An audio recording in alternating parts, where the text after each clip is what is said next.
Good morning student. आज हम आरोह का लेसन 18 जाति प्रथा और श्रम विभाजन पाठ का अध्ययन करेंगे।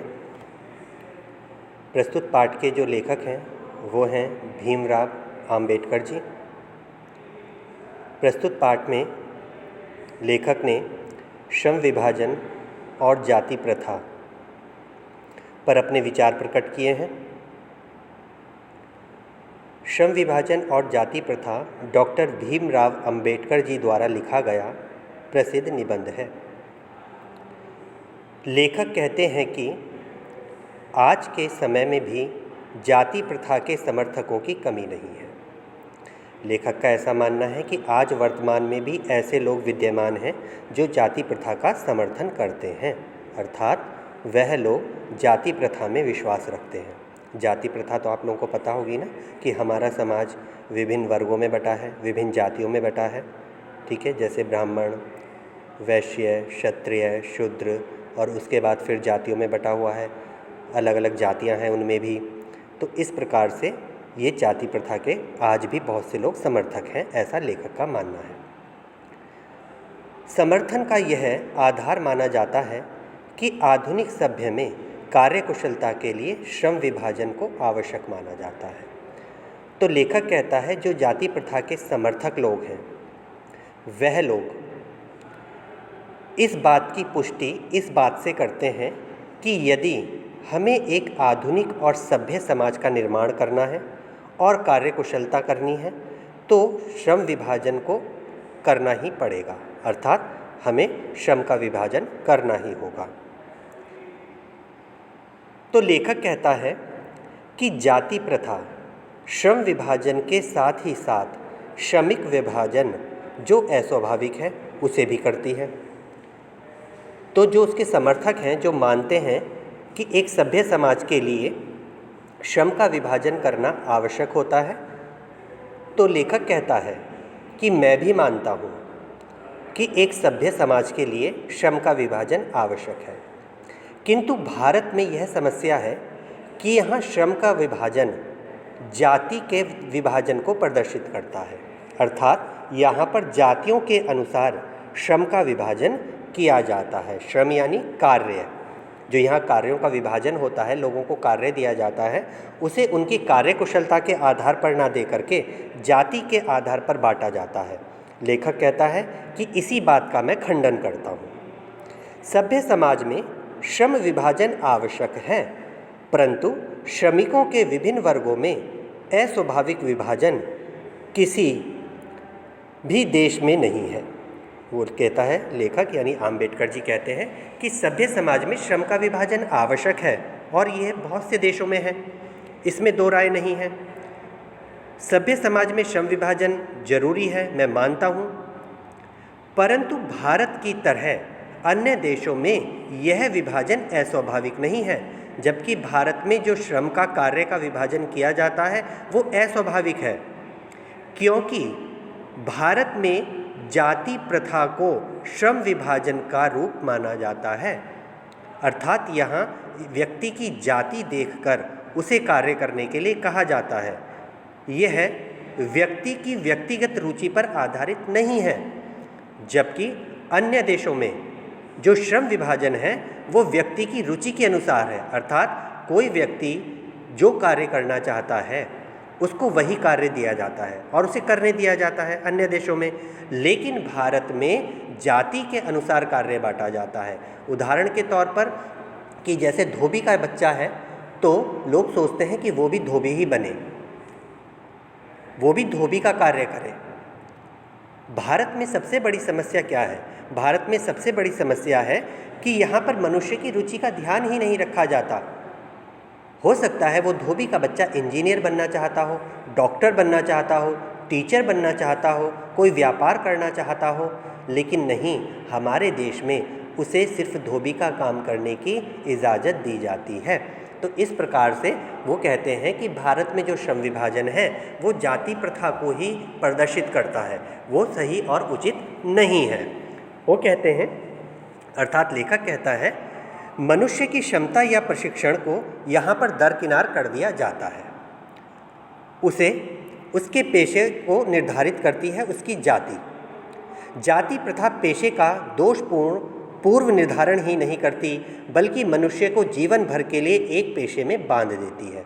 और वो कहते हैं जो ये जाति प्रथा है, यह जाति प्रथा दोषपूर्ण है और यह मनुष्य को जन्म लेने से पहले ही उसके कार्य को निर्धारित कर देती है। अर्थात बच्चा जन्म भी नहीं लेता है और लोग उसके कार्य को पहले ही निर्धारित कर देते हैं कि ये धोबी का बच्चा है, होने वाला है तो ये धोबी ही बनेगा, ये मोची का बच्चा है, मोची का बच्चा मोची ही बनेगा। तो इस प्रकार बच्चे के जन्म से पहले ही उसके कार्य को निर्धारित कर दिया जाता है और जीवन भर उसको एक ही काम करने पर मजबूर किया जाता है, जो उचित नहीं है। लेखक कहता है वैज्ञानिक उन्नति व तकनीक में परिवर्तन होते रहते हैं। लेखक का मानना है कि विकास है, समाज विकास करता है, जब विकास करता है तो तकनीक बदलती हैं, यानी मशीनें आती हैं नई नई।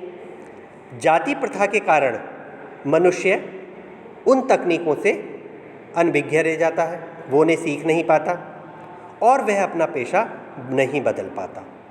और जब वह अपना पेशा नहीं बदल पाता और वह पेशा उसकी रुचि का नहीं होता तो क्या होता है, वह सही से काम नहीं कर पाता। और जब वह सही से काम नहीं कर पाता तो उसके पास पैसों की तंगी होने लगती है, वह भुखमरी का सामना करना पड़ता है, उसे भुखमरी का सामना करना पड़ता है।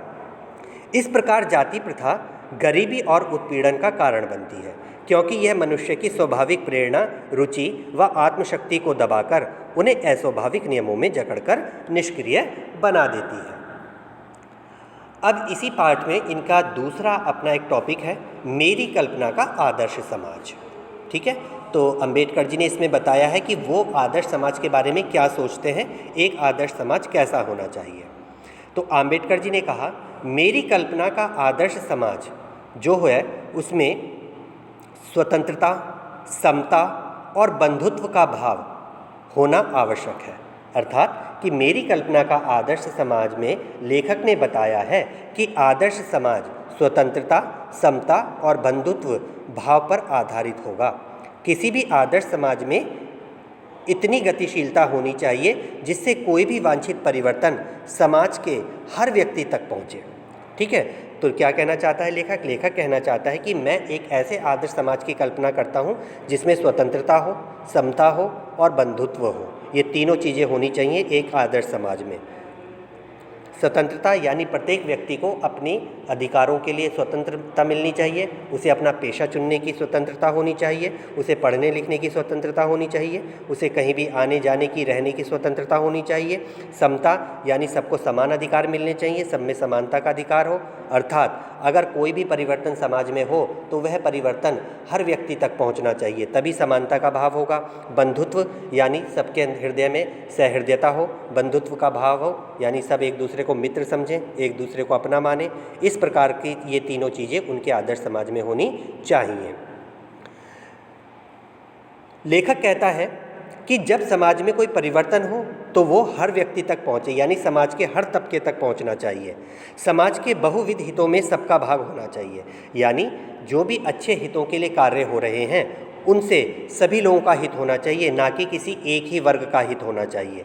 प्रत्येक वर्ग का हित होना चाहिए तथा सबको उनकी रक्षा के प्रति सजग होना चाहिए और सभी लोग उन हितों के प्रति सब लोगों को जागरूक भी होना चाहिए।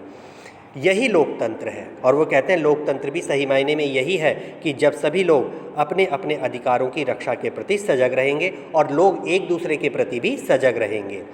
लोकतंत्र मूलतः सामूहिक जीवनचर्या की एक रीति तथा समाज के सम्मिलित अनुभवों का नाम है।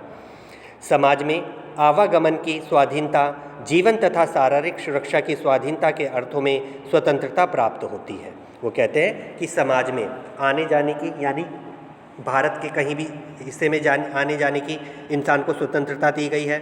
अपनी शरीर की सुरक्षा करने की स्वाधीनता यानी स्वतंत्रता दी गई है। दासता की स्थिति में कुछ व्यक्तियों को दूसरे लोगों के द्वारा निर्धारित व्यवहार एवं कर्तव्यों का पालन करने के लिए विवश होना पड़ता है। वो कहते हैं कि लेकिन अगर किन्हीं व्यक्तियों को अपनी पसंद का कार्य ना करने दिया जाए और उन व्यक्तियों को दूसरों की पसंद का कार्य करना पड़े तो वो दासता कहलाती है, वो स्वतंत्रता नहीं कहलाती है।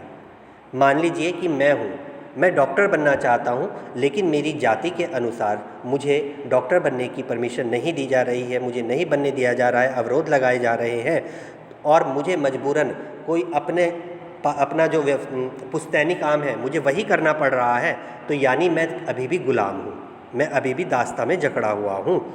तो कहते हैं कि हमें हर व्यक्ति को उसकी रुचि के अनुसार कार्य करने की स्वतंत्रता देनी होगी।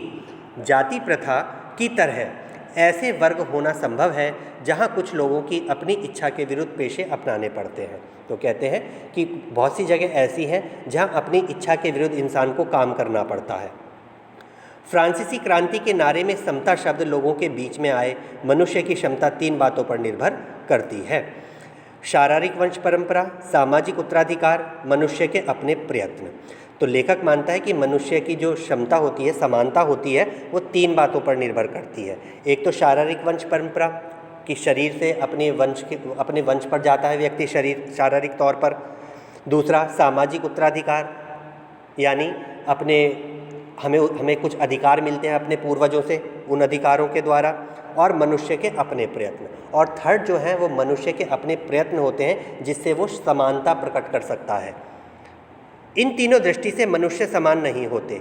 इन 3 कारणों से व्यक्ति से असमान व्यवहार करना नहीं चाहिए। तो कहता है लेखक कि जो ऊपर की 3 दृष्टि हैं, इससे समान नहीं हो सकता है व्यक्ति। क्या नहीं हो सकता है? समान नहीं हो सकता है, क्योंकि हर व्यक्ति के शरीर की बनावट अलग होती है।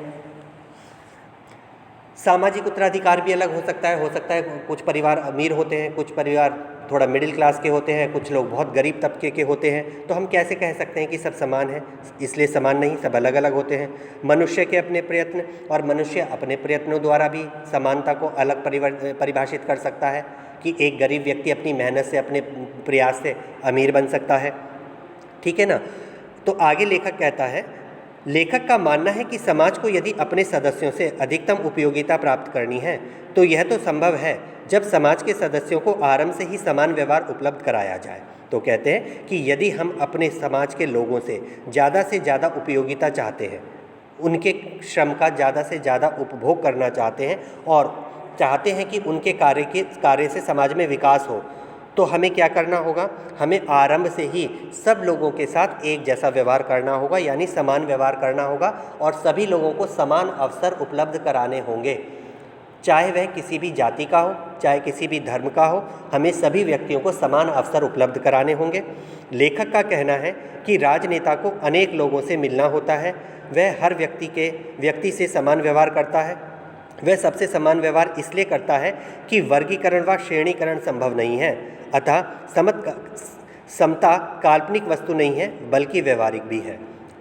ठीक है? तो लेखक ने बताया है कि जो एक राजनेता होता है वो बहुत सारे लोगों से मिलता है, तो वो सबसे अलग अलग व्यवहार करता है? नहीं करता ना, सबके साथ एक जैसा व्यवहार करता है, सबको एक जैसे संबोधित करता है। तो कहते हैं इसी प्रकार हमें भी प्रत्येक व्यक्ति से एक जैसा व्यवहार करना होगा, तभी समानता समाज में आएगी। तभी क्या आएगी? समाज में समानता आएगी। तो ये था हमारा पाठ, श्रम विभाजन और जाति प्रथा और श्रम विभाजन और मेरी कल्पना का आदर्श समाज। अगली वीडियो में अगला चैप्टर समझाया जाएगा। God bless you.